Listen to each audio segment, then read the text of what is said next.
న్యాయాధిపతులు 16వ అధ్యాయము 30.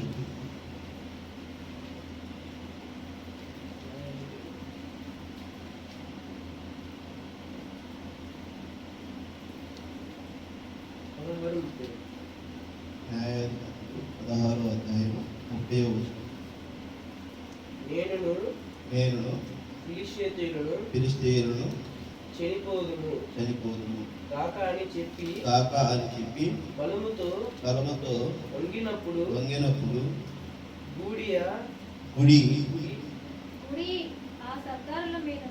గుడి ఆ సత్తారుల మీదను దానిలో జనులందరి మీదను పడిను. మరణకాలం అతడు చంపిన వారిని శవముల లెక్క జీవిత కాలమున అతడు చంపిన వారి శవము వలె లెక్క జీవిత కాలమందు అతడు చంపిన వారి లెక్కల కంటే ఎక్కువ అయిన.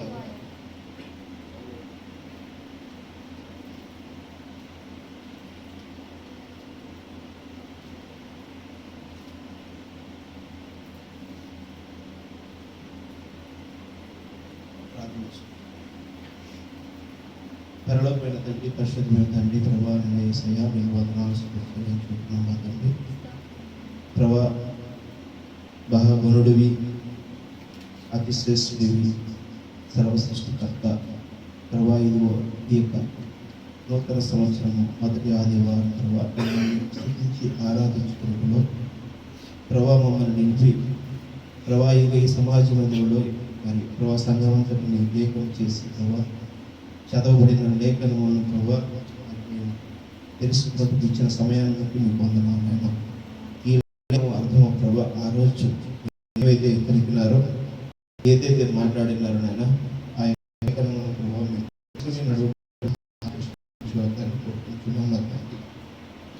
సమస్తమును సకలపరిచే దేవా నా తండ్రి, ఆది యందు దేవుడు నిన్న నేడు నిరంతరం ఏకరీతిగా దేవుడు. ఆ కాలం ప్రభా మీరేం చెప్పారు, ఈ కాలం అదే చెబుతారు, రేపటి కాలంలో కూడా ప్రభా మీరు అదే చెబుతారు చేస్తారని ప్రభావ నిరూపించే దేవుడే అప్పగించుకోవడం తగ్గించుకోండి కామికం మీరే పొందుకోమని ప్రవీణ యేసుక్రీస్తున్నాను అడిగి వేడుకుంటున్నాం కాబట్టి ఆమె హల్లెలూయా.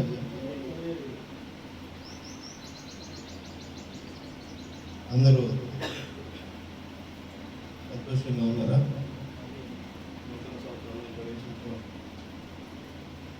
సంవత్సరం అంతా కూడా గడిచిన కాలంలో ఎదుర్కొన్న సమస్యలు, ఇబ్బందులు, పరిస్థితులు రాకుండా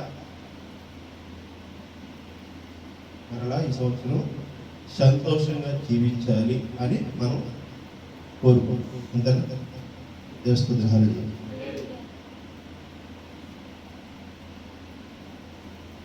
ఒక చిన్న విషయాన్ని మనం గుర్తు చేసుకోవచ్చు. పరుగు పందెం ఉందండి. ఒక పరుగు పందెము 200 మీటర్లు పరుగు పందెం పరిగెత్తాలి. దేవస్థుతి హల్లెలూయా. ఎంతమంది పరిగెత్తగలుగుతారు? మన సంఘంలో ఉన్న వాళ్ళు 200 మీటర్లు దూరాన్ని మొదటిగా ఎవరు ఆ గమ్యాన్ని చేరుకుంటారు అని పోటీ పెడతారు. ఎంతమంది పరిగెత్తగలుగుతారు? మొదటిగా ఎవరు ఎంతమంది పరిగెత్తగలుగుతారు? ఎంతమంది పరిగెత్తగలుగుతారు అంటారు?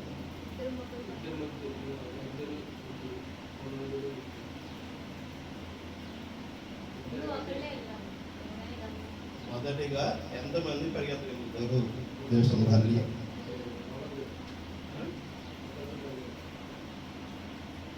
ఫస్ట్ ప్లేస్ ఎవరికి? ఒక్కరికే ఉంటారు.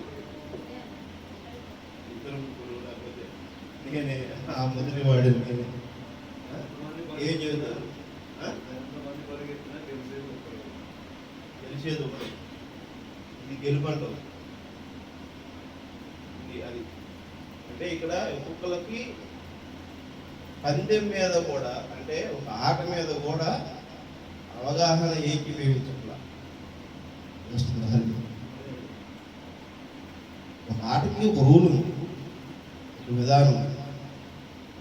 దాన్ని కూడా మనం ఏకీభవించలేని పరిస్థితిలో ఉన్నాం. అంటే ఎవరి అభిప్రాయాలు వారికే ఉన్నాయి. ఇక్కడ గమనించారా?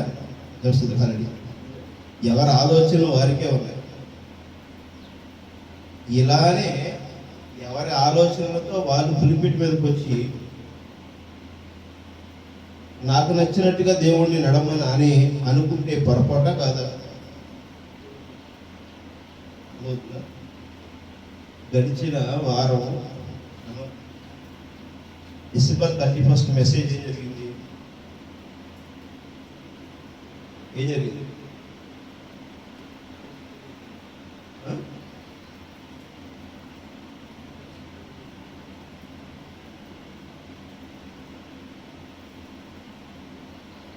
డిసెంబర్ 31 నైట్ మెసేజ్ ఏం చేద్దాము?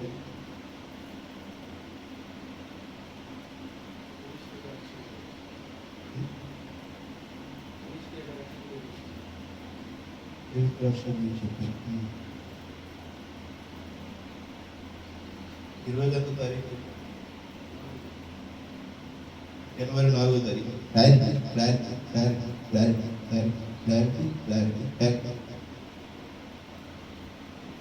డబ్బులుగా అయోమయంగా ఆ బతుకు బతికేటువంటి వారికి సమాజ మందిరానికి సైతి కాదు. సమాజ మందిరంలో, క్రీస్తు మందిరంలో ఆ అర్థం పర్థం లేని జీవితం పనికిరాదు.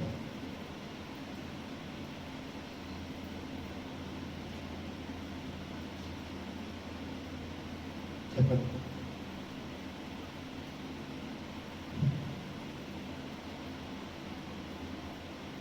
ముప్పై 31వ తారీఖు రాత్రి మనం చెప్పుకున్నటువంటి ఆ మెసేజ్ ఏం చేసాం? అసలు 31వ తారీఖు ఏ అధ్యాయం చదివాము, ఏం చేశాము?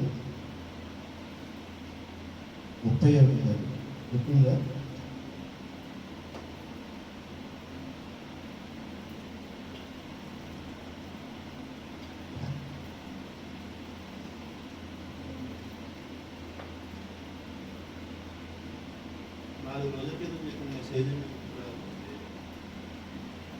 సంవత్సరాల తరబడి చెబుతున్నటువంటి మెసేజ్ మీకు ఎవరికైనా నేను పడుతున్న బ్యానర్ ఏంటనేది గమనిస్తున్నాను. కనీసం మనిషి భయంకరమైన నొప్పులతోనూ బాధతోనూ ఆపరేషన్ చేయించుకున్నా కూడా నేను ఇక్కడ నిలబడి చెబుతున్నానంటే ఎవరి కోసం చెబుతున్నాను? మీకు దేవుడు కావాలంటే దేవుని కలుసుకోవాలి. మీరు నిజంగా క్రీస్తుని కలుసుకోవాలనుకుంటే క్రీస్తుతో కావాలి. మీరు నిజంగా క్రీస్తుతో వెంబడించాలని మీరు అనుకుంటే మీరు చర్చికి వెళ్ళండి అని చెప్తున్నారు. ఒకవేళ నాకు చెప్పేటువంటి విషయాన్ని మీరు గమనించుకోకుంటే మీరు వాక్యం రాసుకోరు, వాక్యాన్ని మెసేజ్ యూట్యూబ్లో వస్తుంది, అది వినరు, మరలా వినరు, గుర్తు చేసుకోరు. ఈ చెవితో వింటారు, ఆ చెవితో వదిలేస్తారు. ఎందుకు వస్తారు, ఎందుకు పోతారు తెలియకపోతే మీకు చెప్పిన ప్రయోజనం ఏముంటుంది? నేను అది కదా నేను మొత్తుకుంటుంది. నేను అడిగే ప్రశ్న తప్ప రైటా చెప్పండి.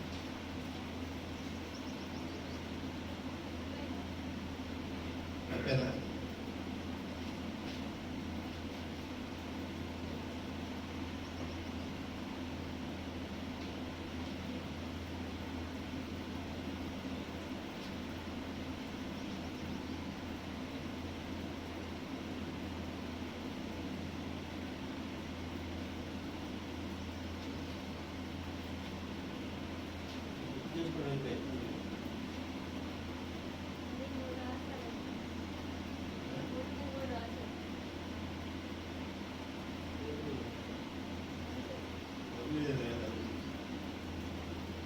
ఏం చేసి మాట్లాడుతున్నారు?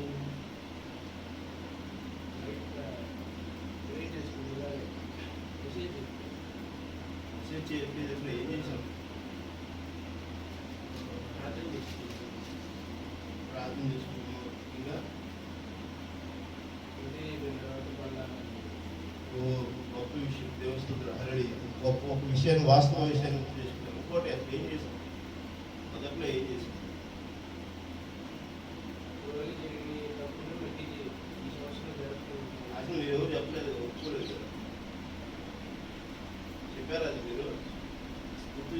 ప్రార్థన చేయండి అని చేశారా?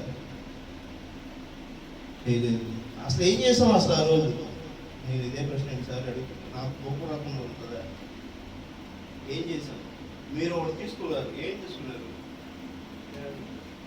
అది చేసే ఏం చేసామంటే అది కూడా చెప్పట్లేదు. దానికి ముందు వాక్యం చదివాం. ఏ వాక్యం చదివాం?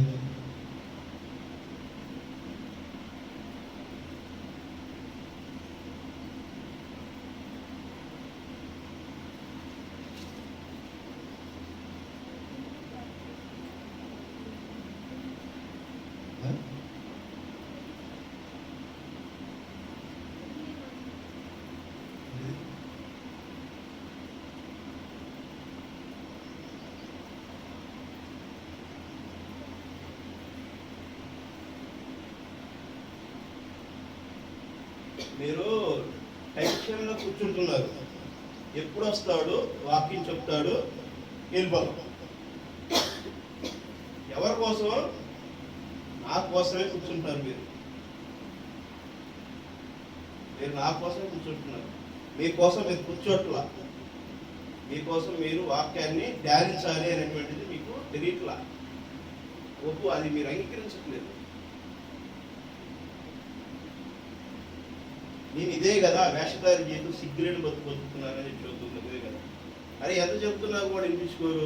ఆ యూట్యూబ్లో కూడా వస్తున్నా కూడా మీకు మార్చుకోవట్లా. కొంచెం కాకుండా కొంచెం అన్నా ఒక ఘాటు కూడా పడట్లా మీ శరీరం మీద, ఒక నొప్పి తగలట్లా, మీకు మార్చుకోవట్లేదు అసలు. ఇది మాకు గాయమైందని మార్చుకుందాం అనేటువంటిది లేకుండా చిన్న వాక్యం 31 నిమిషాల్లో చిన్న వాక్యం ఒకే ఒక వాక్యం చదివాను. ఆదికాండం 4వ అధ్యాయం చదివాను. కయ్యోనికి హేబేలుకు ఉన్న వ్యత్యాసం చెప్పాను. కయ్యోను అతను ఎందుకు తీసుకోలేదు, హేబేలు అతను ఎందుకు తీసుకున్నాడు దేవుడు అని చెప్పాను. అది రావట్లా. ఆ బొర్ర మీద శుద్ధి తీసుకుని పెట్టి కొట్టుకుంటే వస్తుంది. 4 రోజుల క్రితం జరిగినటువంటి మెసేజ్ గుర్తున్నట్లా ఈ వారం చెప్తే మెసేజ్ వచ్చే ఆదివారం ఇంక ఎక్కడ గుర్తుంటుంది? మీకు ఎక్కడ వాక్యం ఉంటుంది చెప్పండి? ఎందుకు మీకు మీ ముందు ఎందుకు నేను వాక్యం చెప్పాలి? నేను అందుకే ఒక రోజు వాక్యం ఆపుకొని కూర్చున్నాను. అవునా? నేను ఎంత మదన పడతా, ఎంత వేదన పడతా మీకు చెప్పడం కోసం ఎంతో ప్రయత్నం చేసి వాక్యం నేను ప్రిపేర్ అయ్యి ఒకవేళ ముందుగానే నేను రాసుకున్నాను, మీరు చేసేటువంటి ఆలోచనలకి తగినట్టుగా వాక్యాన్ని నేను రాసి పెట్టి చెప్పారనుకో, మీ తప్పు చేశాం కాబట్టి మా యొక్క పరిస్థితిని బట్టి బైబిల్లో ఉన్నాయని ఎతికి రాసి చెప్తున్నాడు అనుకుంటారు. అందుకే నేను ఏం చేస్తాను, మెసేజ్ జరిగే ముందు 5 నిమిషాలు ముందుగానే మెసేజ్ ప్రిపేర్ అవుతాను. దేవుడి దగ్గర అడుగుతా, ఏం చెప్పాలి ఏంటి, ఆయన ఏం చెప్పాలో చూస్తున్నాడు. అది తీసుకొచ్చి మీకు నేను చదువుతున్నాను. ఆయన ఏం చదువుతున్నాడో మీకు చదువుతున్నాడు. అయినా మీరు మార్చుకోవటం. మీకేం చెప్పాలో ఆయన చెబితేనే నేను చదువుతున్నాను, కానీ మార్చుకోవట్లా. నేను అడిగినది ఒక విషయం అడిగితే కూడా దాన్ని చెప్పకపోతే అప్పుడు ఏమవుతుంది చెప్పండి? నేను ఎన్నోసార్లు చెప్పాను, పరిశుద్ధాత్మను దుఃఖించకండి. వాక్యం చెబుతున్నప్పుడు వాక్యాన్ని మనం ఎప్పుడు ఆనందించకపోతే మనం మందిరానికి వచ్చి వ్యర్థమే. అది వధువు సంఘము కాదు. ఈరోజు వధువు కావాలనుకుంటున్నాడు దేవుడు. వచ్చామా పోయామా అనేటువంటి సంఘ శాఖల పరిచర్య కాదు అని చూస్తున్నాను. ఆచారం కొద్ది మందిరానికి రావద్దు, దయచేసి ఇష్టం రావాలని మానేసేయండి. రావద్దు, వద్దు, ఎవ్వరు రావద్దు. సిగ్గు లజ్జ మానవ మర్యాద ఉండే మళ్ళీ రావద్దు. దేవుని విశ్వసిస్తే రండి, దేవుడి నామాన్ని గణపరిస్తే రండి. దేవుడి నామాన్ని అవమానపరిచే విధంగా అయితే మీరు రావద్దు. నమ్ముకోవద్దు, దేవుడు నమ్ముకోవద్దు. దేవుడు ఉన్నాడు అనుకుంటే నమ్మండి, దేవుడు నిత్యజీవుడు అనుకుంటే నమ్మండి. రావద్దు. నేను ఇది మైక్ పెట్టి యూట్యూబ్లో పెట్టి చెబుతున్నాను. ఎవడ బలవంతం లేదు, ఎవరి కోసం అవసరం లేదు. యేసుక్రీస్తుకి ఎవరి కోసం ఆయన నమ్మమని అడగాల్సిన అవసరం ఆయనకి లేదు.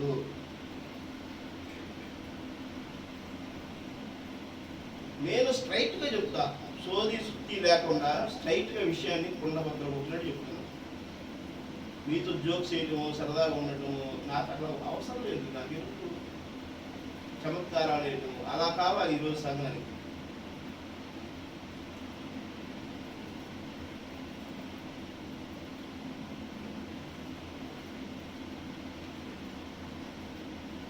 మీకు ఉదాహరణ చెప్పడానికి కోసం నేను మొదలు పెడితే ఆ ఉదాహరణ కాడే సర్వం పెరిగిపోయింది.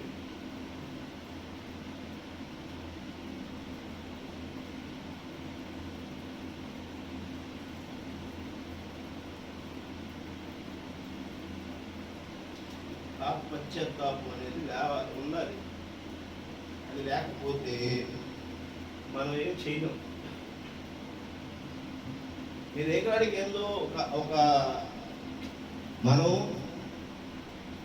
దేవుడు నాకు పంపించాడు, దేవుడు నాకు జీవితాన్ని ఇచ్చాడు. ఇవో దేవుడు ఎంతోమంది రోడ్డు ప్రమాదాలను బారిన పట్టి ఉంటే అలాంటి పరిస్థితి లేకుండా నన్ను కాపాడాడు. దేవుడు నాకు ఇదిగో ఈ మేలు చేశాడు. నాతో ఎవరు ఉన్నా లేకపోయినా నా దేవుడు నాతోనే ఉన్నాడు. నా దేవుడు నాతో ఉన్నాడు కాబట్టి నేను ఈరోజు ఈ పరిస్థితిలో ఉన్నాను. నేను కనీసం మందిరంలో వచ్చి నా బాధ ఆయన చెప్పుకోవాలి, ఆయన నాకు క్షేమకరమైనటువంటి జీవితాన్ని ఇవ్వాలి అనే దానికోసం అట్లా డిసైడ్ మీరు జడ్జిమెంట్ చేసి వస్తున్నారు మందిరానికి. మీరు నిర్ణయం తీసుకుని వస్తున్నారు. కయోను నిర్ణయం తీసుకుని బలి అర్పణ ఇవ్వడానికి వచ్చాడు. నేను మొన్న క్లియర్గా ఇవి చెప్పాను. జనవరి 1 ఎంట్రన్స్లోనే మీకు ఒక హెచ్చరిక వచ్చింది. బలి అర్పణకి మీరు బలి అర్పణకు వచ్చేటప్పుడు మీరు నిర్ణయం తీసుకుని వస్తే అది అర్పణ తీసుకోడు, వారిని దేవుడు యాక్సెప్ట్ చేయడు. కయ్యోను అర్పణను స్వీకరించలేదు. అవునా కాదా? చదివారా? వాక్యం చదివారా? కయ్యోను అర్పణను స్వీకరించలేదు. హేబేలు అర్పణను స్వీకరించాడు. దేవుడు చెప్పిన దాంట్లో మనం ఉండాలనుకుంటే, దేవుడు మాట్లాడే మాటలో మనం ఉండాలనుకుంటే దేవుడు యాక్సెప్ట్ చేస్తాడు. నీవు ఆల్రెడీ డిసైడ్ ఉంటే దేవుడు యాక్సెప్ట్ చేయడు. నా పాలు నొప్పికి నేనే ముందేసుకుంటా, నా బట్టలు నేనే వేసుకుంటా, నా ఆహారం నేనే తింటా, అవసరం లేదు ఆయనకి.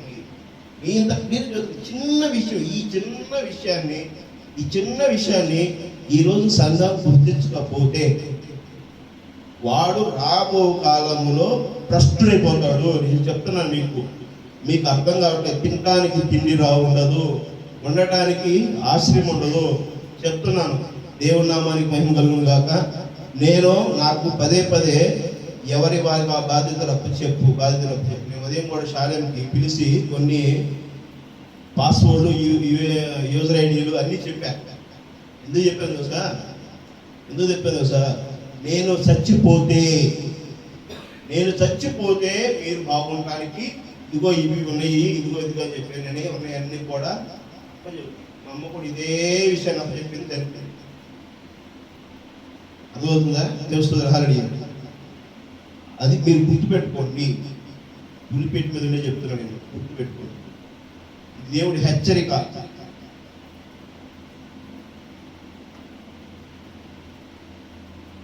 మీకు తెలియట్లేదు, వాస్తవం అంటే ఏదో తెలియట్లేదు. ఎవడు ఏ క్షణం బతుకుంటాడో తెలియదు, ఏ క్షణం చనిపోతాడో తెలియదు. కాలము ఆయన చేతిలో ఉంది. మనకి ఏదో కావాలని మనం ప్రయాసపడుతున్నాం తప్పనిచ్చి దేవుడికి ఏం కావాలో దాని ప్రకారం మనము జీవించటం లేదు. గ్రహాలని ఇది ఇలానే నేను ఒకరోజు మెసేజ్ రెడీ అయ్యి వచ్చాను. ఆ రోజు అయిపోయింది. వాక్యము నేను చెప్పలేదు. ఆ రోజు కూర్చున్నారు కోపం వచ్చింది. నేను చెప్పు లేకపోతే లేదు, లేచి వెళ్ళిపోయారు. గంట సేపు 2 గంటల సేపు నీకు ఓపిక లేకపోతే అబ్రహాం 100 సంవత్సరాలు చెప్పాడు సువార్త.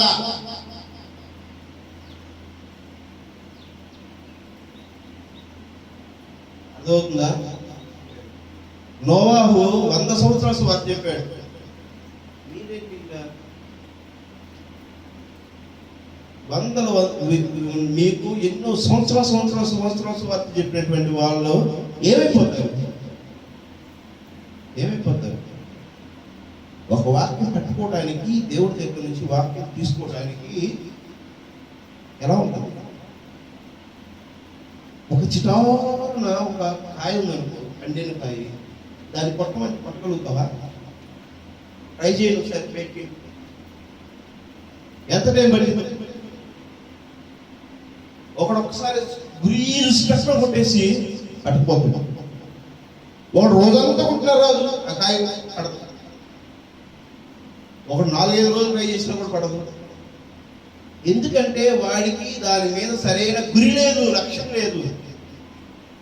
లక్ష్యం కలిగిన వాడు కొడితే టక్కున పడిపోయింది. దేవుడి దగ్గర కూడా వాక్యాన్ని మనం స్వీకరించి దేవుణ్ణి మన జీవితాన్ని మనం నడవాలి అంటే ఒకటే ఒక షాట్ కొట్టే అయితే చేస్తుంది. తండ్రి ఆది యందు వాక్యం ఉండెను, వాక్యము దేవుని యొద్దనును, దేవునే వాక్యం అయ్యుండును. ఆ వాక్యమే శరీరధారుడిగా మన మధ్య వచ్చిందని చెప్తున్నాం. మీ పదే నేను ఒకటే ఒక విషయం, నాకు ఉన్నటువంటి ఒకటే ఒక విషయం ఏంటయ్యా అంటే, శబ్దంలో దేవుడు ఉన్నాడు. గుర్తుపెట్టుకోండి, పలకబడిన మూల విత్తనమే వాక్యమై ఉంది అనేది ప్రవక్త చెప్తున్నటువంటి విషయం. ప్రతి దాని కింద కూడా వెనకమాల మనకి ది స్పోకెన్ వర్డ్, ప్రవక్త వర్తమానాలన్నిటికీ కూడా ఇది స్పోకెన్ వర్డ్. ఈ స్పోకెన్ వర్డ్ పలకబడిన మూల విత్తనం వాక్యమే. అదే దేవుడు, అదే నీవు నేను చేస్తున్నారు. ఒక వర్తమానం ఆల్రెడీ ప్రవక్త చెప్పిన వర్తమానాన్ని విశ్లేషించడమే ఈరోజు కాపాడినటువంటి పని. కొత్త విషయాన్ని చెప్పాల్సిన అవసరం లేదు. ఆల్రెడీ ప్రతి మర్మము ప్రవక్త చెప్పేశాడు.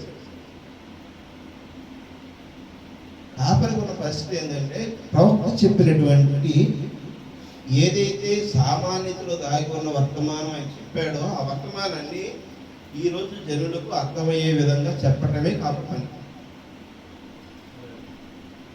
మీకు నేను చెప్పటానికి ఏంటంటే, కొన్ని సంవత్సరాల నుంచి ఒకటే మాట నేను చెబుతున్నా, అది మీరు అర్థం చేసుకోవట్లేదంటే నేను మీకు అంత చెప్పాల్సిన పరిస్థితి, మీరు అంత మొద్దుబారిపోయి ఉన్నారు. సంఘంలో ఇదే పరిస్థితి. ఒకళ్ళు చురుకుగా వాక్యాన్ని స్వీకరిస్తారు, కొంతమంది చెప్పి చెప్పి చెప్పి చెప్పి చెప్పి చెప్పి చెప్పి చెప్పి జీవితం అంతా చెప్పినా ఏమన్నా మనకి గ్రహం కలిగిన కాక అర్థమవుతుందా? ఇక్కడ అదే వాక్యం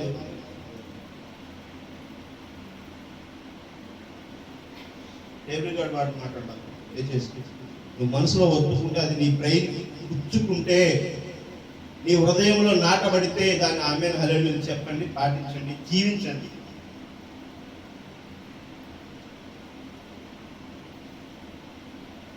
ఆనందించాలి, దాన్ని తీసుకోవాలి, ఆనందించాలి, స్వీకరించాలి. ఇంకా ఇంకా ఇంకా ఇంకా ఇంకా ఇంకా ఎన్నాళ్ళు చెప్పించుకుంటారు. మీరు మొద్దుబారినట్టుగా సంఘం అక్కడ లేదబ్బా. మీరు తెలుసుకోవడానికి ఆసక్తి లేనంత దీని పరిస్థితిలో ఈరోజు సంఘం అలా లేదు, సమాజ మందిరం అలా లేదు. దేవుడు అంత సేపు ఆగే పరిస్థితిలో లేడు. అర్థమవుతుందా? ఫరో దేవుడిని గమనించకపోతే ఊరుకోలా. ఫరోని పెళ్ళి నొక్కాడు, రాజ్యాన్ని సముద్రంలో తీసుకెళ్లి పూల పెట్టి పండుగాడు.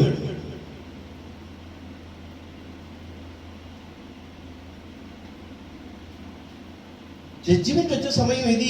మీరు తెలుసుకోండి.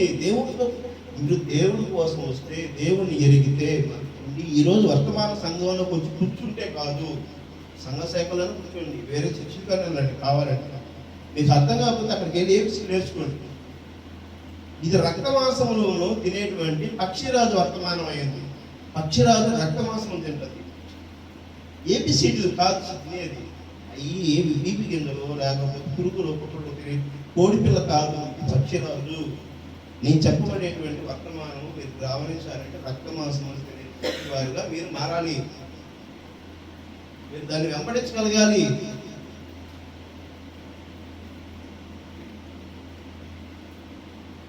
వాక్య రీతిలో మనం మాట్లాడుకోవాలి, చేయాలి. నేను అనుకుంటాను 5 నిమిషాలు చెప్పేసి వెళ్ళిపోదాము. నేను 5 నిమిషాలు నేను ఇదే వాక్యం 5 నిమిషాలు నాకు దేవుడు చెప్పాడు, దాన్నే 5 గంటలు 50 గంటలు కూడా చెప్తాను. అదే సేమ్ టైము దేవుడు చెప్పిన 5 నిమిషాలది 1 నిమిషం 2 నిమిషాలు కూడా చెప్పేస్తాను. నేను మొదటగా మాట్లాడే మాటలోనే ఉంటుంది వాక్యం అంతా, ఇంట్లోనే చెప్తాను. నేనేమైనా బేసిక్గా ఒక జర్నలిస్ట్గా ఒక ప్రొఫెషన్ నేర్చుకున్నాను కాబట్టి ప్రతి వార్తని హెడ్లైన్లోనే చూపిస్తాం, సబ్ హెడింగ్స్లో చూపిస్తాం, ఇంట్రోలో చూపిస్తాం, తర్వాత విశ్లేషణ. అలానే ఉంటుంది వాక్యం కూడా. నేను చెప్పేసి బోధ కూడా నేను ఏదైతే మొదటగా చెప్పానో ఆ పాయింట్లోనే ఉంటుంది చెప్పే మెసేజ్ అంతా కూడా. ఆ మెసేజ్ని మనం సరి చేసుకోవాలి, కొత్త స్నానం చేసుకోవాలి.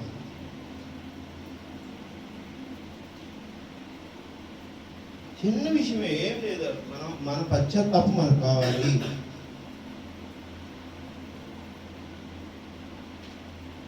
రెండు 200 మీటర్లు మనిషి పరిగెత్తాలన్నప్పుడు, ఒక పందెం ఉన్నప్పుడు, ఆట పెట్టినప్పుడు ఆట ఎలా ఉండాలి? మీకు ఎలా ఉందంటే ఉడుక్కుంటూ ఉంటారు. మెసేజ్ చెప్తున్నప్పుడు మిమ్మల్ని గట్టిగా రక్కినప్పుడు ఏం చేస్తారంటే ఉడుక్కుంటూ ఉంటారు. దేవుడి దగ్గర పశ్చాత్తాపం ఉంటుంది. దగ్గర దేవుడు రంగం మీదకి వచ్చాడు, ఆయన సర్టిఫైడ్ అని చెప్పి అనుకోరు. అదే ఒక సీఎం వస్తే ఏం చేస్తాడు? మీరు ఒక ఉద్యోగులు అంటారు, సీఎం వచ్చాడు, వచ్చినప్పుడు పెట్టేశారు, కింద పడ్డారు. కింద పడిన తర్వాత రీసన్ మళ్ళీ అటెన్షన్ ఉంటారా? కానీ పరిశుద్ధాత్మ వస్తే వీరేం చేస్తున్నారు? ఎడమొహం ఉంటున్నారు.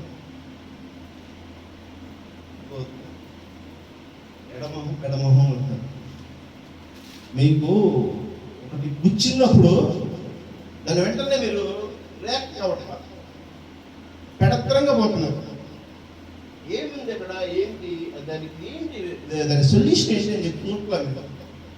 ఏం గుచ్చుకుంది, మనం దాన్ని ఏం చేసుకోవాలి, దాన్ని సరి చేసుకోవాలి అనుకోవట్లా. గుచ్చుకుందా, ఈ సంగతి తెలుస్తున్నాడు. ఏమన్నా దేవుడి మాటకి ఎదురుగా నిలబడితే ఏమనదు, బొమ్మలు బొగుతుంది తప్ప విషయం. దేవుడు చెప్పిన మాటను మీరు గమనించుకొని సరి చేసుకోకపోతే మీరే నష్టపోతారు తప్పనిచ్చి, నేనే నష్టపోతాను తప్పనిచ్చి. దేవుడు ఏమి నష్టం పెట్టు. నిలబడగలిగితే విజేతలు అవుతారు, నిలబడలేకపోతే ఏమవుతారు? ఓటమి పాలై సైకిల్ వేయబడి ఆ పాతాళాలను తొక్కబడతారు. పాతాళంలోకి వెళ్ళి కూర్చోవాలా? ఆ ప్రభురాత్రి భోజనం చేసుకొని మనం పరలోక రాజ్యంలోకి వెళ్ళి ఆ తండ్రి యందు సింహాసనం ముందు భోజనం చేయాలా? ఆ ప్రభువైన యేసుక్రీస్తుతో కలిసి భోజనం చేయాలా? జడ్జ్ చేసుకోండి. 2026 సంవత్సరంలో జడ్జ్ చేసుకోండి. సమయం లేదు, మీకు చాలా సమయం అయితే లేదు, గుర్తుపెట్టుకోండి. ఒక్కొక్కళ్ళు ఉన్నారు పిచ్చాపాటికి ఏదో చెబుతూ ఉంటారు, సొల్లు వ్యాపారం. ఏడా డబ్బు సంపాదించుకోవడానికో లేకపోతే సంఘాలు కట్టుకోవడానికో, ఎక్కువగా పేరు ప్రఖ్యాతి సంపాదించుకోవడానికో, నేనే దేవుడిని అని చెప్పేసి చెప్పించుకోవడానికో వస్తారు. ఏదో భాగాలు ఏదో ఇది రైళ్ళెక్కి మరి వస్తారు. పెట్టుకోండి, వాళ్ళ కోసం కూడా చెబుతుంది, అందరికీ చెప్తుంది. ఎందుకంటే ఈరోజు అంతంత పరిస్థితి చాలా క్లియర్గా దేవుడు చెప్తున్నాడు. చాలా మనం మార్చుకోవాలి.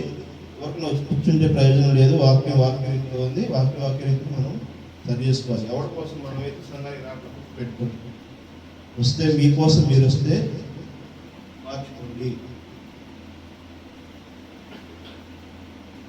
నేనును ఫిలిష్తీయులను చనిపోదము కాక అని చెప్పి బలముతో వంగినప్పుడు గుడి ఆ సర్దారుల మీదను దానిలో ఉన్న దేవులందరి మీదను పడిను. అక్కడ ఫిలిష్తీయులు చనిపోదము గాక అని చెప్పారు. ఆ బలంతో గుడి పడిపోయింది.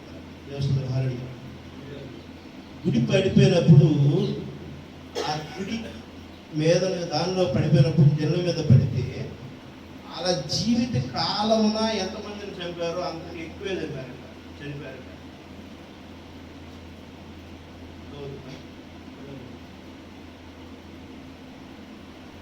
భూమి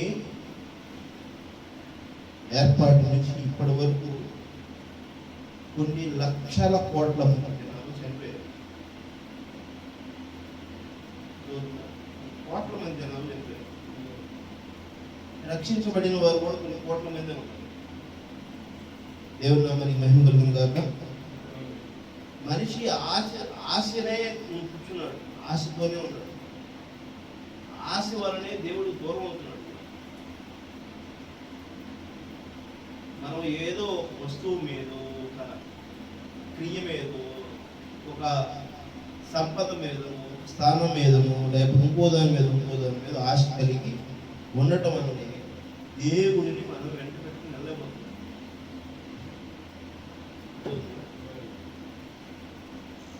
దేవుడు మనతో ఉండటానికి మనం ఎందుకు గమనించలేకపోతున్నాం అని అంటే మనకంటే ఒక ఆశ ఉంది. అది గట్టిగా దేవుడు చెప్తున్నాడు, మీ ఆశతో మీరు జీవించవాలి. ఈ లూకాసు వార్త 8వ అధ్యాయంలో కూడా ఆయన ఆ గెలాసి నది దాటి వెళ్ళినప్పుడు, గెలాసి నది దాటి వెళ్ళినప్పుడు అక్కడ ఏం జరిగింది? ఒక వ్యక్తి స్వస్థత పొందారు. మిగిలిన వాళ్ళందరూ కూడా ఆల్రెడీ వాళ్ళకు కోరిక ఉంది. వాళ్ళు ఎలా జీవించాలి, వాళ్ళు ఎలాగ తందిరేయాలి, వాళ్ళ చెట్లు ఎలా నాటుకోవాలి, వాళ్ళ ఇల్లు ఎలా కట్టుకోవాలి, వాళ్ళ వీధులు ఎలా చేసుకోవాలి అనేది వాళ్ళ ప్రణాళిక అర్థమవుతుందా? అందుకని ప్రవీణ్ యేసుక్రీస్తు అక్కడ ఉండలేదు. ఏమన్నా మనకి హిందూ కాక, అయ్యా నీ వల్ల నేను స్వస్థత పొందాను, నేను చేస్తానంటే ఎప్పుడు నువ్వు రావటం కాదు అయ్యా, మహాసేన దెయ్యాలు పెట్టిన వాడు విడిపోయినప్పుడు నేను వచ్చేస్తానంటే నా ఎప్పుడు రావడం కాదు. నీకు కలిగిన స్వస్థత ఏముందో అది నువ్వు వెళ్ళి ఈ యొక్క జనుడికి చెప్పాను. చేస్తుంది హరిడి అర్థమవుతుందా? మీరు ఆ పరిస్థితిలోనే ఉన్నారు. నీకు కలిగిన స్వస్థత, నీకు కలిగిన నువ్వు పొందుకున్నటువంటి ఏదైతే మేలు ఉందో దానిని ఈ సమాజ మందిరానికి చెప్పు అనేటువంటి దాన్ని నన్ను కూడా మీ మధ్య తీసుకొచ్చి పెట్టుకోండి. ఆమె అర్థమవుతుందా? మీకు దేవుని మహిమ చూస్తున్నారు, దేవుడు అద్భుత కార్యం చూస్తున్నారు, కానీ దేవుణ్ణి వెంబడించడంలో ఈరోజు సంఘము లేదు, ప్రపంచము లేదు. ఏమన్నా మనకి మహిమ కలుగును గాక. అర్థమవుతుందా? నేను అరిశానను లేదా గట్టిగా చెప్పానని కాదు, ఇది మెసేజ్ వింటున్నటువంటి వారికి కూడా వర్తించింది. ఈ సంఘంలోనే కాదు, ఈ లోకంలో ఉన్న తీరేది చేస్తుంది. హల్లెలూయా. ఇర్మియా 33వ అధ్యాయము 10వ వచనం 11వ వచనం. ఇది వాస్తవో కాదో చూడండి.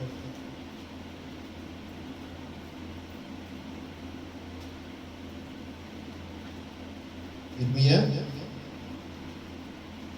33వ అధ్యాయము 10-11 వచనం.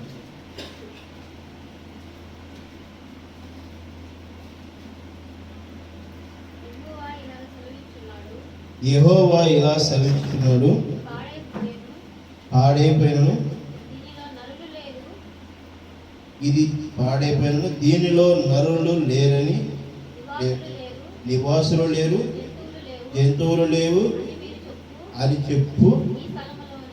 ఈ స్థలములోనే మనుషులైనను, నివాసులైనను, జంతువులైనను లేక పాడైపోయిన యూదా పట్టణంలోనే, యెరూషలేము వీధులలోనే సంతోష స్వరమును, ఆనంద శబ్దమును, పెండ్లి కుమారుని స్వరమును, పెండ్లి కుమార్తె స్వరమును, యెహోవా మంచివాడు, ఆయన కృప నిరంతరముండును, సైన్యములకు అధిపతియగు యెహోవాను స్తుతించుడి అని పలుకు వారి స్వరమును మరలా వినబడును.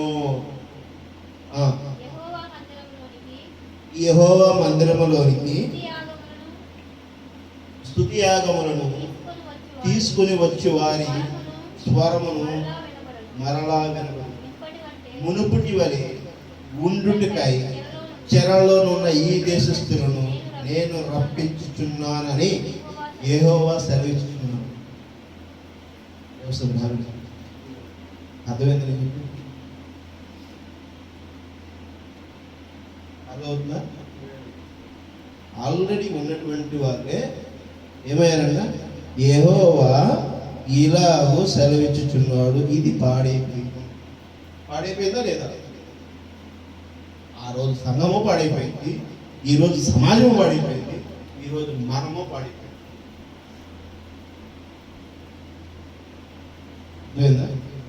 నువ్వు నేను పాడైపోయావు లేదా? దేవస్థుల హరి పాడైపోలేదని చెప్పేసరి డౌట్ ఏముందా? అన్నవాడికి రోగాలు పెట్టుకోండి. నేను పాడైపోలేదు. పాడైపోతే నీకు రోగాలు ఎందుకు వస్తాయి? ఎందుకు వస్తాయి? ఆదాముకు రోగాలు ఉన్నాయా? అబ్రహాంకు రోగాలు ఉన్నాయా? మోషేకి రోగాలు ఉన్నాయా? దావీదుకు రోగాలు ఉన్నాయా? దానియేలుకు రోగాలు ఉన్నాయా? చెప్పండి.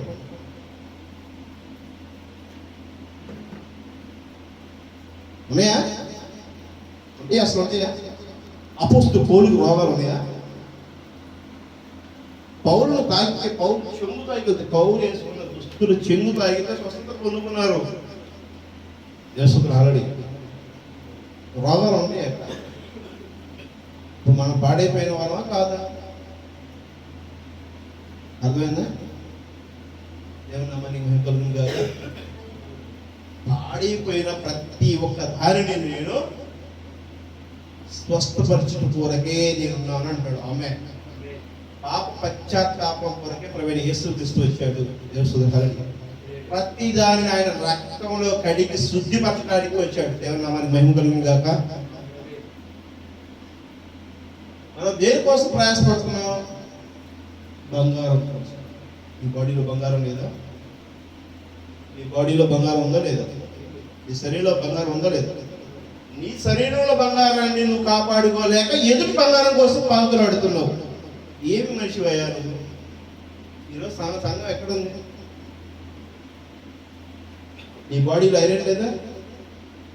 నీ బాడీలో అల్యూమినియం లేదా?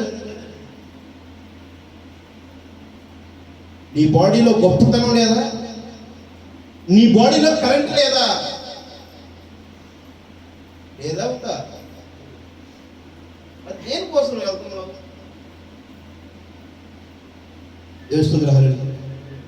దేనికోసం వెళ్తున్నారు? ఏం కావాలని కోరుకుంటున్నాను?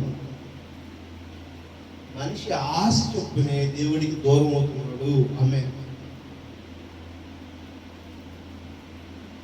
మనము వాక్యం విన్నది బ్రెయిన్లో పెట్టుకోండి, హృదయంలో నాటుకోండి, ధ్యానించండి.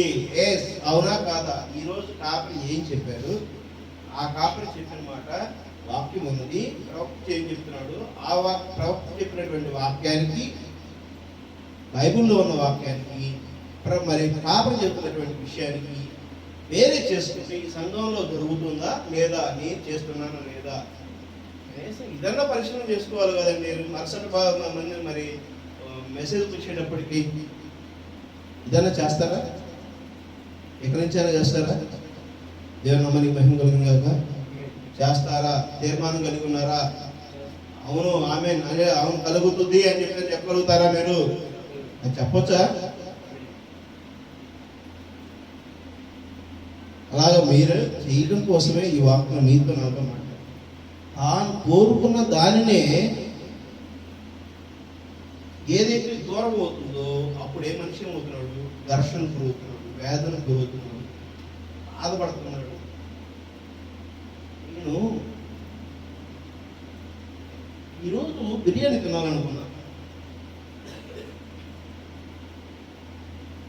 ఆ టయానికి అక్కడ కిందకి బిర్యానీ దొరకల. ఆ బిర్యానీ క్యూలో 100 మంది ఎదురు ఉన్నారు. నేను ఆ బిర్యానీ పైన దగ్గరికి వెళ్ళేదానికి నాకు దొరుకుతుందా లేదా అని చెప్పి టెన్షన్. సినిమా చూద్దామని చెప్పి సినిమా టికెట్ కోసం వచ్చారు. ఇదేగా జరిగేది. ఆ సినిమా అయితే టికెట్ కోసం వచ్చారు. అక్కడ ఒక 200 మంది క్యూలో ఉన్నారు. నేను ఈరోజు సినిమా చూడాలనుకున్నాను, 200 మంది ఉన్నారు, నా టికెట్ దొరికిందా లేదా అనుకుంటాడా అనుకోడా? ఆడేం చేస్తాడు, దానిని పొందుకోవడం కోసం, ముందుకెళ్ళడం కోసం చూస్తాడు. అవునా కాదు? తోసుకొని ముందుకెళ్ళడం కోసం చూస్తాడు, ఓవర్లుక్ చేయడం చూస్తాడు. అవునా కాదు? ఒక బలహీనుడిని నెట్టేసి తన బలాన్ని ప్రదర్శించి ముందుకెళ్తానికి వస్తాడు. అవునా కదా? నేను ఇందాక చెప్పిన పరుగు పందెం కూడా అదే కదా. 10 మంది మొదటిగా ప్రయాణం చేసేటప్పుడు వాళ్ళందరూ ఆ యొక్క పోటీలో విజయం సాధించడం నాదే విజయం అనే పార్టిసిపేట్ చేస్తారు అందరూ. అవునా కదా? ఎవడ శక్తి కొద్దివాడు 100 మీటర్కి వెళ్ళిన తర్వాత తన ఆయాసాన్ని తనకున్న శక్తిని కోల్పోతున్న శక్తిని పట్టుకొని పిటికిలి గట్టిగా చేసుకుంటూ బలంగా పరిగెత్తుతూ ఎలాగే ఒకటి కంటే కూడా నేనే ముందుకెళ్ళాలని చెప్పి 100 మీటర్లకి, 110 మీటర్లకి, 120 మీటర్లకి, 130 మీటర్లు, 140 మీటర్లకి, 200 మీటర్లు, 250 మీటర్లు, 300 వెళ్తున్నప్పుడు ప్రయాసం అయిపోతుంది, ఓపిక అయిపోతుంది, ఓర్పు అయిపోతుంది, సహనం అయిపోతుంది, బలవంతం చేసేస్తుంది. దేవుని నామానికి మహిమ కలుగును గాక. అంత శక్తి పొందుకొని మనం వెళ్తున్నాం. 100, 200, 300, 500 ఇట్లా 2000 మీటర్ల వరకు వెళ్తే కానీ,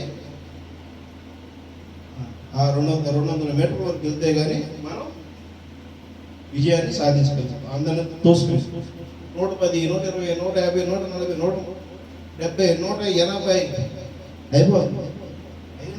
కూడా వస్తున్నాడు సార్, అక్కడికి అనుభవం వస్తున్నాయి, ఇంకా వస్తున్నాయి. ఇదే కదా ఊపు చేస్తాం కదా. మన జీవితం కూడా ఆ విధంగానే మనం కోరుకున్న దానికోసం మనం అనుకుంటాం. కానీ మన రక్షణకర్త మనకున్నాడు, మనలో రక్షణకర్త ఉన్నాడు. ఈ యుద్ధం నాది కాదు, ఆయనదే. ఆయన యుద్ధం చేయడం కోసం నా శరీరాన్ని ఆయన వాడుకుంటున్నాడు. ఆయన ఈ లోకములో తన యొక్క రాజ్యాన్ని స్థాపన కోసము నీ దేహాన్ని నా దేహాన్ని వాడుకుంటున్నాడు. ఇదంతా మనకు అవసరం. ఈ డబ్బు కోసమా నా ఆశ, ఈ స్థానం కోసమా నా ఆశ, ఈ గొప్పతనం కోసం నా ఆశ, ఈయన ముందు నేను పెద్దోడు నన్ను చెప్పించుకోవడానికి ఆశ అని చెప్పి ఎప్పుడైతే అనుకుంటాడో, ఐ డోంట్ కేర్, వాడు ఎంత గొప్పోడైనా ఎంట్రుకతో సమానమే. గుర్తుపెట్టుకో. దేవుని పిల్లలైతే తనకి సహోదరుడే. ఈ లోకంలో ఉన్న వాటికి ఏవి కూడా ప్రయోజనం లేదు దేవుని పిల్లలకి. గుర్తుపెట్టుకో. దానియేలు ఏం ఆశించలేదు, దావీదు ఏమీ తీసుకోలేదు, మోషేకి ఏమైనా ఉన్నాయా? యేసుక్రీస్తు ఖాళీ చెబుతేలేడు. ఆయన సొంత ఇల్లు ఉందా?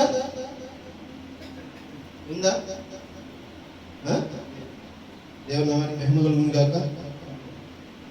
ఆయనని తెలుసుకున్నటువంటి వ్యక్తులు ప్రపంచంలో ఇంకెవరైనా గొప్ప వ్యక్తులు ఎవరైనా ఉన్నారు? ప్రభువైన యేసుక్రీస్తు ఎవరినో నువ్వు చూసావా? నేను చూశాను. కానీ యేసుక్రీస్తుని గొప్ప దేవుడిగా, గొప్ప మహిమాకరుడిగా, గొప్ప లోక రక్షకుడిగా ఈ యొక్క ప్రపంచమే అంగీకరిస్తుంది అధిక సంఖ్యలో. యేసుక్రీస్తు దేవుడు కాడేమో అని అన్న వారు కూడా ఆయన ఎవరో తెలుస్తుంది. హల్లెలూయా. నీలో ఉన్న దేవుడిని నువ్వు కనబరచడంలో ఎంత నువ్వు కనబరచబడతావో అప్పుడే దేవుని నమ్మని బయట. అదవుతుందా? నువ్వు క్రీస్తుకు తగిన విధంగా నువ్వు జీవిస్తుంటే అప్పుడు నీ పక్కన ఉన్నవాడు యేసుక్రీస్తు జీవితం ఇదే, యేసుక్రీస్తు అంటే ఇలా ఉంటాడు యేసుక్రీస్తు మాట ఎలా ఉంటుంది, యేసుక్రీస్తు న్యాయ తీర్పు ఎలా ఉంటుంది, యేసుక్రీస్తు స్వస్థత కలిగిస్తే ఎలా ఉంటుంది అనే మాదిరి రకంగా మన పితరుడైన పౌలు బతికాడా లేదా? ఆమేన్. బతికాడా? పౌలు బతికాడు. మరి తర్వాత ఉన్నటువంటి ప్రవక్త ఎవరు? ఐరనిస్. తర్వాత ప్రవక్త ఎవరు? కొలంబు. తర్వాత మార్టిన్. తర్వాత నవోదయ సంఘాల ప్రవక్తలు మరి బ్రహ్మ. వీళ్ళందరూ ఆ మాదిరికి బతికారా లేదా?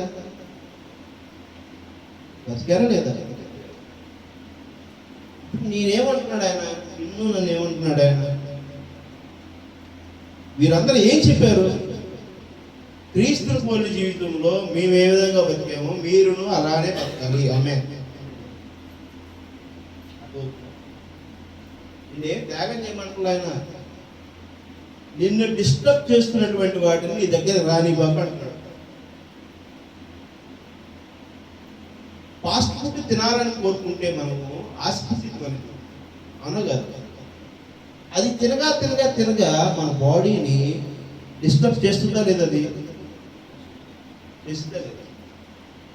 చేస్తుందా? వాస్తవేనా? బిర్యానీ తినాలని మన కోరిక పుట్టింది. అది తినగా ఏం చేసింది?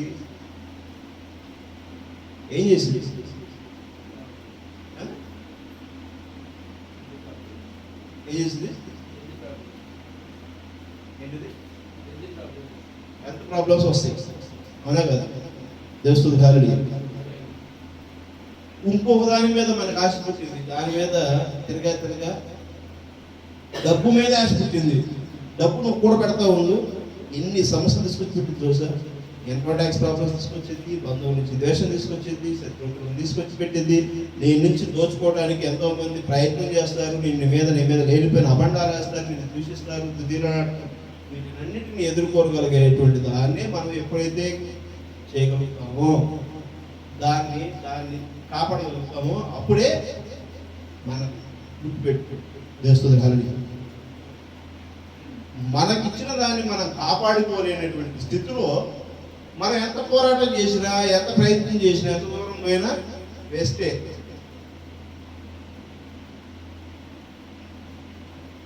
అర్థమవుతుందా? దేవునామానికి మహిమ కలుగును గాక.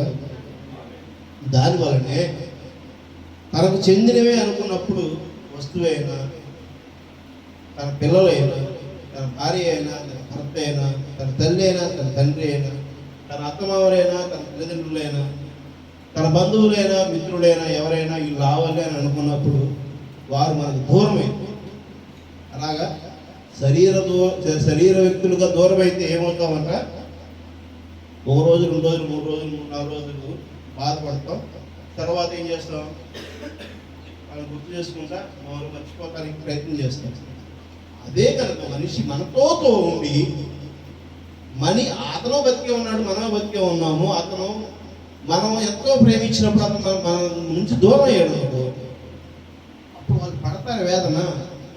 పడతారో లేదు? వేదన పడతారు లేదు? ఘర్షణ గురవుతారు లేదు? ఒత్తిడి గురవుతారు లేదు? పట్టణాలు పడతారు.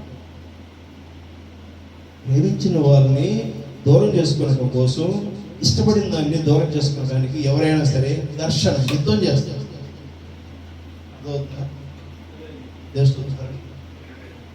ఆ యుద్ధం చేస్తున్న దాన్ని ఎందుకు చేస్తున్నారు, ఏంటి అనేది మనం తెలుసుకోవాలి.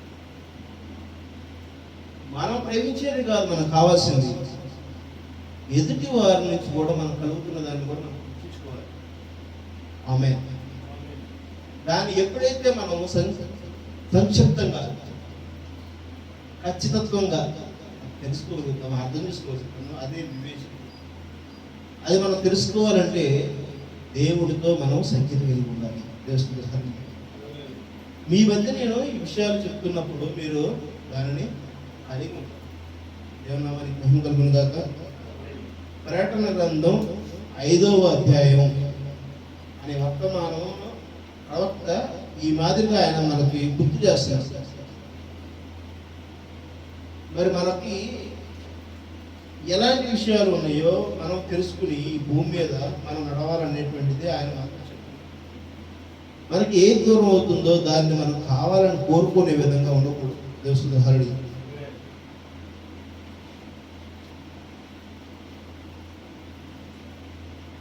ఇర్మియా గ్రంథము 32వ అధ్యాయము 27వ వచనం చదవండి. ఇర్మియా గ్రంథము 32వ అధ్యాయము 27వ వచనం. నేను యెహోవాను, సర్వ శరీరులకు దేవుడు, నాకు అసాధ్యమైనది ఏదైనాను నుండునా. కావున యెహోవా ఈ మాట సెలవిచ్చుచున్నాడు, ఇదిగో నేను ఈ పట్టణమును కల్దీయుల చేతికి, బబులోను రాజునైన నెబుకద్నెజరు చేతికి అప్పగింపబోచున్నాను. అతడు దానిని పట్టుకొనగా ఈ పట్టణము మీద యుద్ధము చేసి కల్దీయులు వచ్చి ఈ పట్టణమునకు అగ్ని ముట్టించి ఈ మిద్దెల మీద జనముల వలన ధూపార్పణ చేసి అన్ని దేవతలకు పానార్పణను అర్పించి నాకు కోపం పుట్టించిదురో ఆ మిద్దెలన్నిటినీ కాల్చివేసిదురు. అసలు అన్ని దేవతలు ప్రాణార్పణ చేసి అన్ని దేవతలు అసలు ఎక్కడి నుంచి ఎక్కడే బయలుదేరి అన్ని దేవతల గురించి తెలుసా? అన్ని దేవతలు ఎక్కడ ఎప్పుడు వాళ్ళు సృష్టించబడ్డారు? ప్రపంచం మొత్తం ఎప్పుడు వచ్చింది? ఈ ప్రపంచం మొత్తానికి ఒక ఐకాన్ సిటీ ఉంటుంది తెలుసా? ఏంటది తెలుసా? ఇదే మనం తెలుసుకోవాల్సింది. వర్తమానంలో ఇవన్నీ ప్రవక్త మొత్తం అన్ని గుర్తు చేశాడు. నమ్మాలన్నీ ప్రపంచానికి ఒక ఐకాన్ సిటీ బబులోన్ రాజ్యం ఉంది. వ్యవసాయ అర్థమవుతుందా? బబులోన్ రాజ్యం. ఇప్పుడు మనం అమెరికా ఎట్లయితే అనుకుంటామో ఒకప్పుడు మొత్తం ప్రపంచాన్ని మొత్తానికి ఐకాన్ సిటీ ఎదురంటే బబులోన్ రాజ్యం. బబులోన్ రాజ్యం చాలా విలాసవంతమైనది, చాలా ఆనందోత్సవాలతో ఆ రాజ్యంలో ఉండటం అంటే అసలు ఎంత లగ్జరీ జీవితం పొందగలుగుతామంటే అంత లగ్జరీ జీవితం. అలాంటి దేశము మరి ఈరోజు మనకు ఉంది. చేస్తుంది హరడి. అమెరికా కూడా మనకి ఈ రానాటి బబులోన్ రాజ్యమే. మన మధ్య ఈరోజు చూస్తున్నటువంటివన్నీ కూడా గత 30, 40, 50 సంవత్సరాల కిందట ఉన్నాయా? బయట ఉన్నటువంటి షాపులు, ఆహార అలవాటు షాపులు గత 40 సంవత్సరాల కిందట ఉన్నాయా? నేను చిన్నపిల్లాడు అప్పుడు కనీసం ఉదయం పూట టిఫిన్ కూడా షాపు దొరికే కాదు, పల్లెటూరులు. అవునా కదా? మీ చిన్నపిల్లాడు అప్పుడు ఉన్నాయా హోటల్స్ ఉన్నాయా టిఫిన్ చేయడానికి? లేవు. హోటల్స్ ఉన్నాయా? ఎప్పుడైనా రెస్టారెంట్లు ఉన్నాయా?